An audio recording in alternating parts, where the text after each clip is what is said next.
सरला अपने बेटे केशव और बहू खुशी के साथ खुशी खुशी रहा करती थी। एक रोज देर शाम सरला अपनी बहू खुशी से कहती है, बहू, भगवान की दुआ से घर में किसी भी चीज की कमी नहीं है। केशव की फैक्ट्री भी अच्छी खासी चल रही है। हाँ माँ जी, सब ऊपर वाले की ही कृपा है जो सब कुछ अच्छा चल रहा है। क्या बात है, सास बहू में क्या बातें चल रही हैं? कुछ नहीं, बस तुझे ही याद कर रहे थे। आजा विमला, बैठना।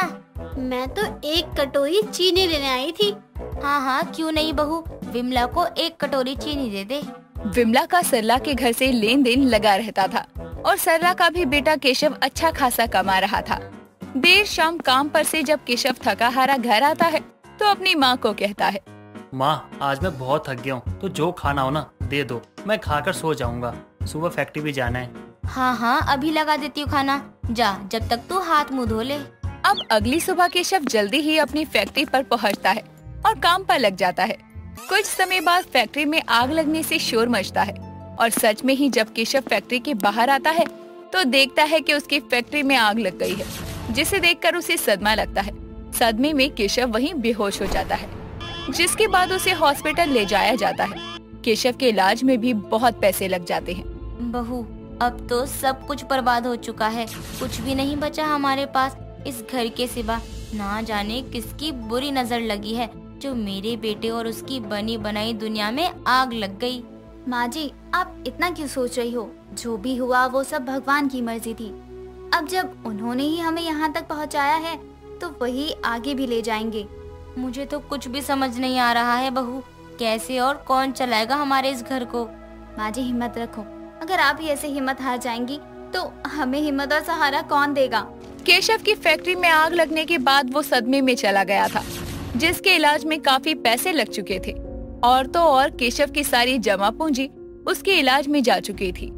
एकदम से सरला के घर की आर्थिक स्थिति बिगड़ जाती है। एक रोज सुबह के समय सरला अपनी बहू को ये कहकर घर से निकलती है, बहू, दोपहर तक घर लौटाऊंगी, बस केशव का ध्यान रखियो। लेकिन माँ, आप कहाँ जा रही हैं? बहू, आकर बताती हूँ, अभी मैं निकलती हूँ, लेट हो रहा है। इतना बोलने के बाद सरला घर से निकल जाती है अपने लिए काम तलाशने को। सुबह की निकली हुई सरला देर शाम तक घर नहीं आती तो खुशी सोचती है, न जाने माँ जी कहाँ चली गई हैं। मुझे तो बहुत टेंशन हो रही है, न जाने अचानक वो बिना बताए कहाँ चली गई। क्या बात है बहू, दरवाजे पर खड़ी किसके आने का इंतजार कर रही है? अरे विमला आंटी, वो माँ जी सुबह से ना बिना बताए ही घर से निकली थी, लेकिन अब तक घर वापस नहीं आई है। मुझे तो बहुत चिंता हो रही है। क्या बात कर रही है सरला की बहू? कहाँ गई तेरी सास? कुछ बताया नहीं तेरी सास ने तुझे? लो, माँ जी आ ही गई। अब सरला के आते ही खुशी अपनी सास को पानी देती है और अपनी सास का उदास चेहरा देखकर अपनी सास को कहती है, माँ जी आप कहाँ गई थी? मुझे तो इतनी चिंता होने लगी थी कि आखिर आप गई कहाँ हैं?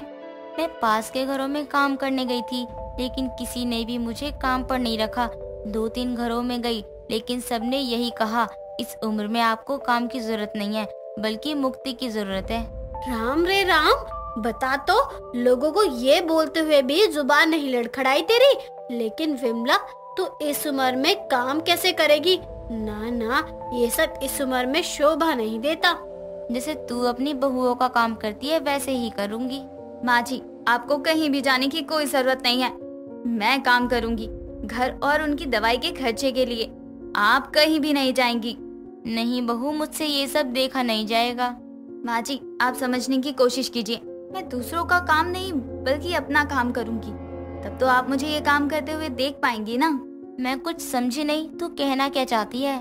अब अगले रोज खुशी अपने जमा किए हुए कुछ पैसों से जलेबी की दुकान खोलने का सामान लाती है और उसके अगले ही रोज खुशी अपनी जलेबी की दुकान खोल देती है।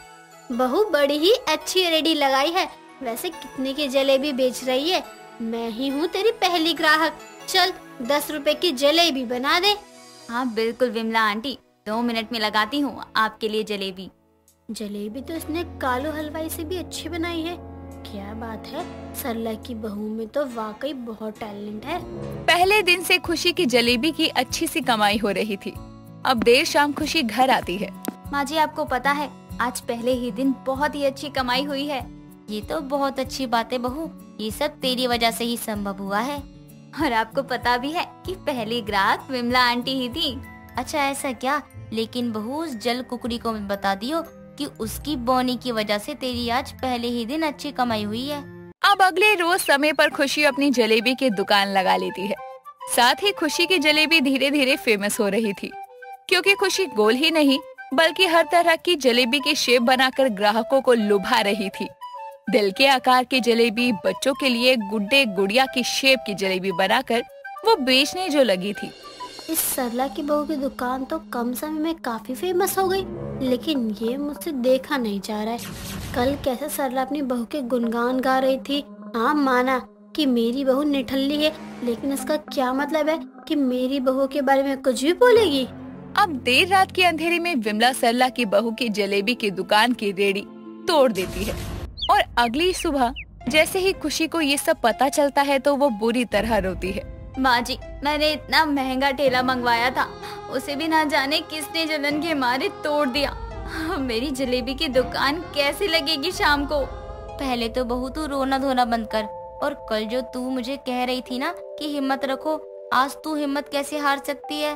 लेकिन माँ जी, मैंने इतनी हिम्मत करके और बहुत ही मेहनत से जलेबी की दुकान लगाई थी। अब फिर से हम जलेबी की दुकान लगाएंगे, वो भी शाम में। लेकिन माँ जी, ये कैसे हो सकता है? जलेबी की दुकान लगाने के लिए ठेला भी तो चाहिए ना। अब देर शाम सरला पास के कबाड़ वाले से उसका ठेला मांग कर लाती है और उसे अच्छे से साफ करके उस पे जलेबी का सेटअप लगाती है। अब विमला जब देर शाम अपने घर से बाहर निकलती है तो देखती है कि सरला की बहू खुशी से जलेबी की दुकान पर खड़ी हुई थी। ये क्या? मैंने तो सरला की बहू की जलेबी की दुकान का कल रात सत्यानाश मार दिया था, तो इसकी बहू ने फिर से अब कैसे अपनी जलेबी की दुकान लगाई? अरे बहू, मैंने तो सुना था कि किसी ने तेरी जलेबी की दुकान की रेडी तोड़ दी थी। हाँ विमला, देखना ना जाने किस करम जले ने दुकान में तोड़ फोड़ मचा दी, किसी की तो सुलगी ही होगी। अरे सरला, इतना क्या, अब उसे बददुआएं देना। तूने तो नई दुकान भी लगा ली। कैसे न कहूँ उस अभागे को, जिसने भी मेरी रोजी रोटी को तोड़ा है उसके साथ भी बुरा होगा। अरे सरला, अब जाने भी देना, इतना क्या गुस्सा करना। मुझे ऐसा क्यों लग रहा है, उससे ज्यादा तो बुरा तुझे लग रहा है। नहीं नहीं, मुझे भला क्यों बुरा लगेगा? मैं तो खुद ही कह रही हूँ कि बहुत अच्छा हुआ तेरी बहू ने रेडी लगा ली। चले अच्छे से, मेरे को क्या। वो कहते हैं ना कि मुद्दई लाख बुरा चाहे तो क्या होता है, वही होता है जो मंजूर खुदा होता है। इसीलिए दुनिया चाहे आपके साथ कितना भी बुरा कर ले, लेकिन भगवान जो चाहेगा वही होगा।